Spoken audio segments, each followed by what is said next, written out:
Hello friends, welcome back to my channel Knowledge Ladder. Learn with Shikha. Please subscribe my channel by clicking on bell icon. और ये है current affairs और आज है 28 अक्टूबर 2020 और आज के जितने भी मोस्ट इम्पॉर्टेंट करंट अफेयर के क्वेश्चन बनते हैं उनको लेकर मैं आ गई हूँ। तो शुरू करते हैं। सबसे पहले जानते हैं कल के पुनः प्रश्न का आंसर। तो प्रश्न है, हाल ही में प्रधानमंत्री नरेंद्र मोदी ने गुजरात में कितने प्रोजेक्ट लॉन्च किए हैं? आंसर है 3 प्रोजेक्ट। अब शुरू करते हैं आज के प्रश्न। तो फर्स्ट क्वेश्चन है, हाल ही में डाक विभाग ने किस संस्था के 75वीं वर्षगांठ पर स्मारक डाक टिकट को निकाला है? आंसर है संयुक्त राष्ट्र संगठन के। जानते इसके बारे में प्रमुख बिंदु। डाक विभाग DOP संचार माध्यम ने संयुक्त राष्ट्र संगठन की 75वीं वर्षगांठ पर एक स्मारक डाक टिकट जारी किया है। विदेश मंत्रालय के प्रवक्ता अनुराग श्रीवास्तव ने कहा है कि भारत संयुक्त राष्ट्र सुरक्षा परिषद के विस्तार को सर्वोच्च प्राथमिकता देता है ताकि यह विश्व की समकालीन वास्तविकताओं को प्रतिबिंबित करे। उन्होंने कहा है कि बहुपक्षवाद भारत की आगामी पारी में एक गैर स्थायी सदस्य के रूप में समग्र दृष्टिकोण का एक प्रमुख स्तंभ होगा और ये है वो डाक टिकट संयुक्त राष्ट्र संघ के जो 75वीं वर्षगांठ पे निकाला गया है। नेक्स्ट क्वेश्चन है, किस राज्य ने सभी मेडिकल कॉलेजों और जिला अस्पतालों में ऑक्सीजन जनरेशन प्लांट स्थापित करने का निर्णय लिया है? आंसर है छत्तीसगढ़ में। जानते इसके बारे में प्रमुख बिंदु।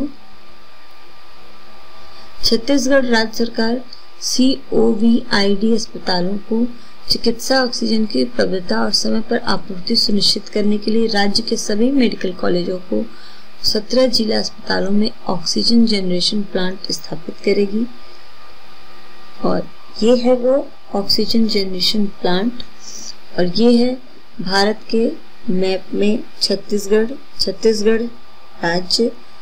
यहाँ पे है मध्य प्रदेश, उत्तर प्रदेश, झारखंड, उड़ीसा, महाराष्ट्र और आंध्र प्रदेश। ये इन 3 राज्यों से सटा हुआ है। नेक्स्ट क्वेश्चन है, भारत के पहले सैंड ड्यून पार्क और इंटरप्रिटेशन सेंटर को विश्व बैंक के सहयोग से कहां पर बनाया जा रहा है? आंसर है गोवा में। जानते इसके बारे में प्रमुख बिंदु। भारत के पहले सैंड ड्यून पार्क और इंटरप्रिटेशन सेंटर गोवा में विकसित किए जाने वाले हैं। विश्व बैंक ने इस कार्यक्रम के तहत लगभग 3 करोड़ रुपए की राशि की मंजूरी दी है। गोवा राज्य जैव विविधता बोर्ड ने इस परियोजना का प्रस्ताव दिया है जिसे विश्व बैंक द्वारा वित्तीय सहायता के साथ लागू किया जाएगा। सैंड ड्यून पार्क प्रोजेक्ट में सैंड ड्यून इकोसिस्टम के माध्यम से महत्व पर स्थानीय लोगों और पर्यटकों को शिक्षित करने के लिए इंटरप्रिटेशन सेंटर होंगे। पार्क में सैंड ड्यून वेजिटेशन के नुकसान को कम करने के लिए प्रकृति के अनुकूल सामग्री से बने पुल भी होंगे। इसके अलावा सैंड ड्यून वेजिटेशन की नर्सरी भी स्थापित की जाएगी जो समुद्र तट पर अपनी प्रकृति को सक्षम कर सकेगी जहां वनस्पति विलुप्त हो गई है। और ये है गोवा के द्वीप और ये है गोवा। ये भारत के मैप में ये है गोवा, इसकी राजधानी है पणजी। नेक्स्ट क्वेश्चन है, हाल ही में कौन सा देश इजराइल के साथ वीजा छूट समझौता करने वाला पहला देश बन गया है? आंसर है संयुक्त अरब अमीरात। जानते इसके बारे में प्रमुख बिंदु। संयुक्त अरब अमीरात इजराइल के साथ वीजा छूट समझौते तक पहुंचने वाला पहला अरब राष्ट्र बन गया है।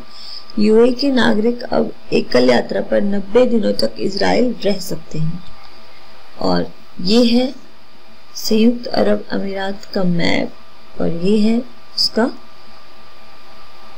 नक्शा दुनिया के। उसमें ये है यूनाइटेड अरब अमीरात, ये कतर, दुबई। नेक्स्ट क्वेश्चन है, 1999 के झारखंड कोयला ब्लॉक आवंटन मामले में किस पूर्व केंद्रीय मंत्री को 3 वर्ष के कारावास की सजा सुनाई है? आंसर है दिलीप रे को। जानते इसके बारे में प्रमुख बिंदु। केंद्रीय अन्वेषण ब्यूरो सीबीआई की विशेष अदालत ने 1999 के झारखंड कोयला ब्लॉक आवंटन मामले में पूर्व केंद्रीय मंत्री दिलीप रे को 3 वर्ष के कारावास की सजा सुनाई। विशेष न्यायाधीश भरत पराशर ने कोयला मंत्रालय के तत्कालीन 2 वरिष्ठ अधिकारियों प्रदीप कुमार बनर्जी और नित्यानंद गौतम और एक निजी कंपनी के निदेशक महेंद्र कुमार अग्रवाल को भी 3 वर्ष के कारावास की सजा सुनाई है। सभी दोषियों पर 10-10 लाख रुपए का जुर्माना भी लगाया गया है। अग्रवाल की कंपनी पर भी 60 लाख रुपए का जुर्माना लगाया गया है। और ये है दिलीप रे, जिन्होंने की ये कोयला घोटाला किया था। नेक्स्ट क्वेश्चन है, हाल ही में किस प्रदेश सरकार ने महिला और बाल सुरक्षा के लिए हर जिले में मानव तस्करी विरोधी पुलिस थानों की स्थापना का फैसला लिया है? आंसर है उत्तर प्रदेश। जानते इसके बारे में प्रमुख बिंदु। उत्तर प्रदेश सरकार ने महिलाओं और बच्चों की सुरक्षा को बढ़ाने के लिए एक बड़े कदम के तौर पर हर जिले में मानव तस्करी विरोधी पुलिस थानों की स्थापना करने का फैसला किया है। इन पुलिस स्टेशनों को मामलों को स्वतंत्र ढंग से दर्ज करने और उनकी जांच करने का अधिकार दिया जाएगा। और ये है उत्तर प्रदेश। यहाँ के राज्यपाल हैं आनंदीबेन पटेल और मुख्यमंत्री हैं योगी आदित्यनाथ। नेक्स्ट क्वेश्चन है, भारतीय मूल के वेवल राम कलावन को किस देश के राष्ट्रपति के रूप में चुना गया है? आंसर है सेशेल्स। जानते इसके बारे में प्रमुख बिंदु। भारतीय मूल के वेवल राम कलावन को हाल ही में सेशेल्स के राष्ट्रपति के रूप में चुना गया है। वह विपक्षी दल से संबंधित है और 1977 के बाद वह पहली बार है कि विपक्ष का कोई व्यक्ति राष्ट्रपति का पद ग्रहण कर रहा है। एलिंगकन पुजारी राम कलावन ने डैनी फॉरे को हराया है। और ये है राम कलावन। नेक्स्ट क्वेश्चन है, हाल ही में किस केंद्रीय मंत्री ने लाइफ इन मिनिएचर परियोजना की शुरुआत की है? आंसर है प्रहलाद सिंह पटेल ने। जानते इसके बारे में प्रमुख बिंदु। केंद्रीय संस्कृति और पर्यटन राज्य मंत्री स्वतंत्र प्रभार श्री प्रहलाद सिंह पटेल ने वर्चुअल तरीके से लाइफ इन मिनिएचर परियोजना की शुरुआत की।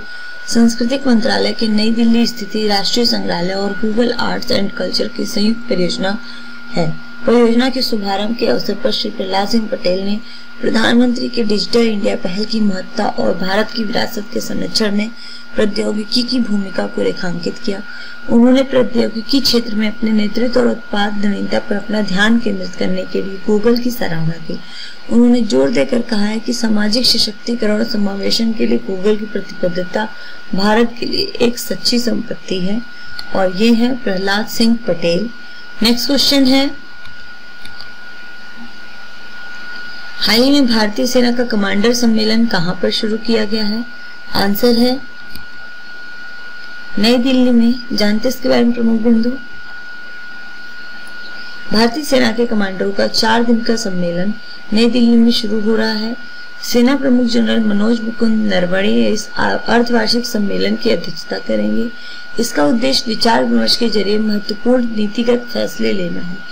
सभी सैन्य कमांडर, सेना मुख्यालयों के अधिकारी और अन्य वरिष्ठ अधिकारी बैठक में भाग लेंगे। रक्षा मंत्री राजनाथ सिंह, प्रमुख रक्षा अध्यक्ष जनरल विपिन रावत, नौसेना प्रमुख एडमिरल करमबीर सिंह और वायुसेना प्रमुख air chief marshal RKS Bhadauria कल सम्मेलन को संबोधित कर सकते हैं। बैठक में पूर्वी लद्दाख और अन्य संवेदनशील क्षेत्रों की स्थिति सहित देश की प्रमुख सुरक्षा चुनौतियों की व्यापक समीक्षा होगी।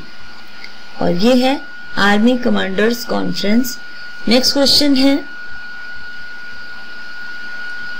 हाल ही में फोर्ब्स की विश्व सर्वश्रेष्ठ नियोक्ता 2020 की सूची में किस कंपनी ने टॉप किया है? आंसर है सैमसंग। जानते इसके बारे में प्रमुख बिंदु। दक्षिण कोरिया स्थित इलेक्ट्रॉनिक समूह सैमसंग इलेक्ट्रॉनिक्स ने फोर्ब्स द्वारा प्रकाशित विश्व के सर्वश्रेष्ठ नियोक्ताओं 2020 की सूची में शीर्ष स्थान प्राप्त किया है। अमेजन, IBM, माइक्रोसॉफ्ट और LG क्रमशः सूची में शीर्ष 5 में शामिल है। वैश्विक सूची में 45 देशों में मुख्यालय वाले 750 बहुराष्ट्रीय और बड़े निगम हैं। भारत से HCL टेक्नोलॉजी सूची में शीर्ष उद्योग है।